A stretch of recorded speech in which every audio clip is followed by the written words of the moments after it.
Good evening, dear students. Today we are discussing the chapter Chemical Coordination and Integration. In this, we will study about the hormones of the endocrine glands. Endocrine glands are ductless or without duct, and they will secrete the hormone directly to the blood and that goes to the particular glands. Here, the important regulation between hypothalamus and pituitary gland. Here we talk about the hypothalamus. There is neurosecretory hormones, neurosecretory neurons that will secrete hormone to the pituitary gland, and this pituitary gland release particular hormones to the particular glands and thus control the all types of hormones. First we talk about the pituitary gland. This situated in bony cavity that is known as sella turnisca, and there are two lobes. One is anterior pituitary gland that is known as adenohypophysis, and posterior pituitary gland that is known as neurohypophysis. Anterior pituitary gland contains two parts. One is pars distalis and other is pars intermedia. Here, pars distalis secretes various hormones like you can say the first one is TSH, thyroid stimulating hormone or thyrotropin. Second is ACTH, adenocorticotropin hormone or adenocorticotropins to adrenal gland. And third one is gonadotropins that are LH luteinizing hormone and FSH follicle stimulating hormone, prolactin releasing hormone and growth hormone. These are released from the pituitary gland. The first function is hypothalamus. As there is deficiency of these hormones, hypothalamus releases very different type of releasing hormone to the anterior part. Suppose TRS, thyroid releasing hormone, CRH, corticotropin releasing hormone, GnRH, gonadotropin releasing hormone from the hypothalamus, and these will stimulate the pituitary gland that then secrete TSH for thyroid gland that is known as thyroid stimulating hormone and growth hormone second that is stimulated by hypothalamus to growth hormone releasing hormone, and then next gonadotropin hormones are FSH, follicle stimulating hormone and luteinizing hormone, prolactin releasing hormone that is prolactin, and other one is ACTH, adrenaline adrenocorticotropin hormone. FSH stimulates the thyroid gland, ACTH stimulates the adrenal gland, and FSH and LH stimulate the gonads. These are the different part. Here there are different type of glands. First we talk pineal gland, thyroid gland, pituitary gland, parathyroid gland, thymus gland, pancreatic gland, and you can say adrenal glands. These are the different type of gland. The posterior pituitary or neurohypophysis is directly linked to the hypothalamus and release oxytocin and vasopressin, two hormones. And the pars intermedia release one melanocyte stimulating hormone that MSH, that will melanocyte, will be secreted. Now we talk one by one. First one is pineal gland, that is situated dorsal part of the brain. And what is the function of this pineal gland? Mainly, this pineal secret melatonin hormone. And this melatonin hormone is mainly used to control the diurnal rhythm, 24-hour rhythm of our body, like body temperature, sleep wave cycle, that is controlled by the melatonin hormone that is secreted by pineal gland. Next, second, we will go to the growth hormone that are very important. Growth hormones are two types. One is growth stimulating hormone and second is growth inhibiting hormone. Growth stimulating hormone is known as somatotropin hormone and growth inhibiting hormone is known as somatostatin hormone. Growth releasing hormone increase the height growth of the person and this causes gigantism or enlargement of the person. Height will increase. And if we talk about the somatostatin, that causes short stature and this causes dwarfism. In some adults, there is disfigurement that is known as acromegaly in the middle age. That can be the cause of death in some childs of middle age. Now we will talk about the second, thyroid gland. Thyroid gland is found on the neck. There are two lobes on both sides which are connected by thin flap. And thyroid gland, mainly the function of thyroid gland is synthesis and secretion of thyroid hormone T3 and triiodothyronine and tetraiodothyronine that contain iodine. The deficiency of T3 and T4 is known as hypothyroidism, and there is enlargement of neck, swelling of neck, that is known as goiter due to uh, high, high level of thyroglobulin and low level of iodine. Now, if in hypothyroidism the mother is goes to pregnancy, then the child will develop in the fetus will be malnutrition due to deficiency of iodine, retardation of mind, and this called cretinism.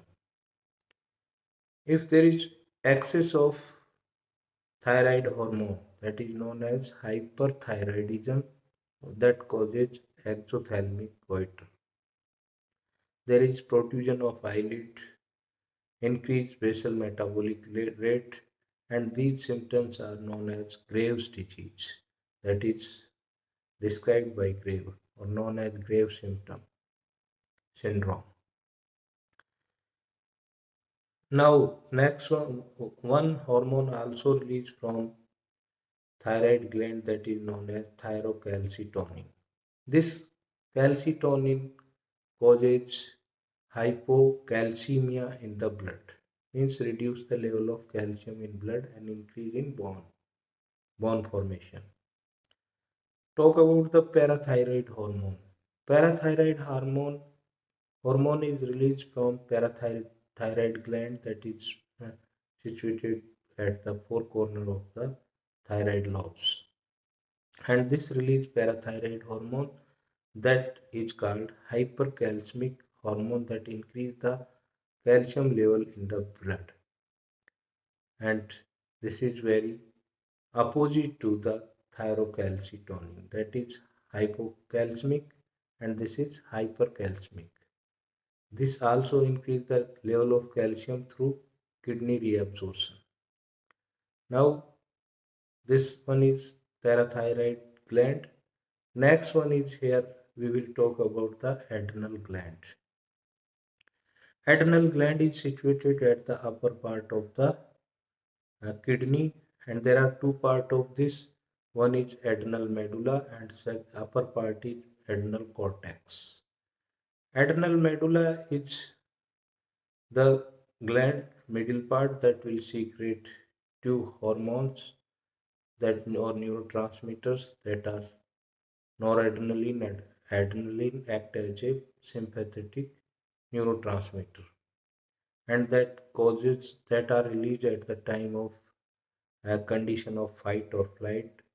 Suppose you have seen the snake or lion in the forest, then this sympathetic nervous system will stimulate and there is pupillary dilation, heart rate increase, blood pressure increase, there is sweating and piloerections are the common symptoms or characteristic of this. Just opposite digest or silent is parasympathetic or cholinergic system. There is acetylcholine is neurotransmitter. Adrenal cortex release two hormones. One is glucocorticoids and second is mineralocorticoids. Adrenalocorticoids release aldosterone, that is also known as mineralocorticoids, and the main function of aldosterone increase the reabsorption of sodium and water from the kidney. And if we talk about the glucocorticoids, mainly glucocorticoids is cortisol, and the function of this regulate the metabolism of carbohydrate, proteins, and fat.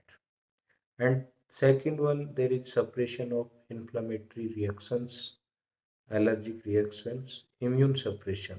This is the second application of this. So glucocorticoid releases cortisol, that is natural corticoid hormone. Deficiency of this cortisol causes hypoadrenalism, and that disease is known as Addison disease. And hyperadrenalism is known as Cushing syndrome. There is level of cortisol will increase.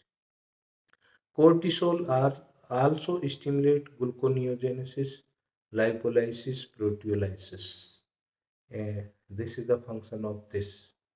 So these two hormones, glucocorticoids and mineralocorticoids, are secreted by the adrenal cortex. Next is thymus gland. Thymus gland will differentiate lymphocyte T that provide us cell mediated immunity through the cell and also stimulate the production of lymphocyte B that will give us humoral immunity.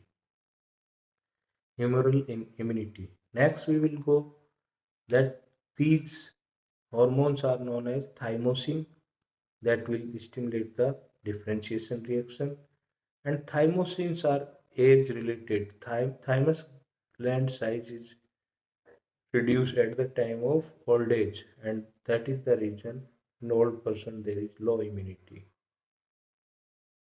Now we will come to the pancreas.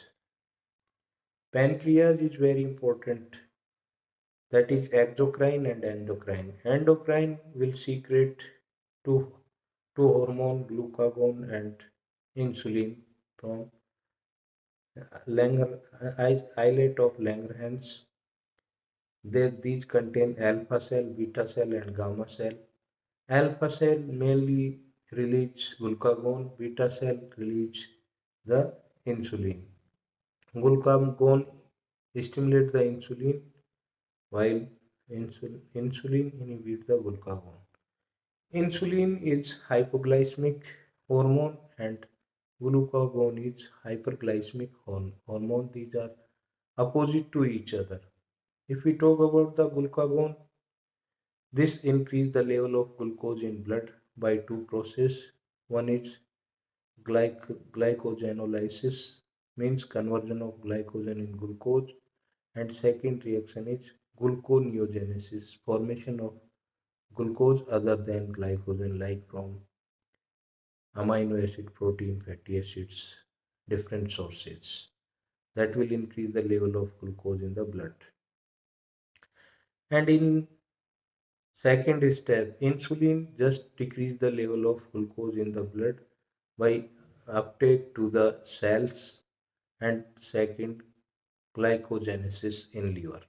That will store the glycogen from glucose. Glucose will be converted to glycogen in liver, and that decrease the level of glucose in blood.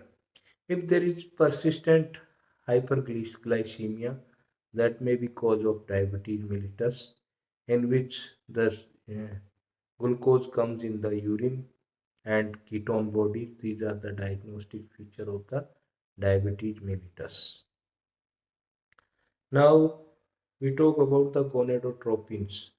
Gonads contain two hormones that will release from the pituitary gland, FSH, follicle stimulating hormone, luteinizing hormone.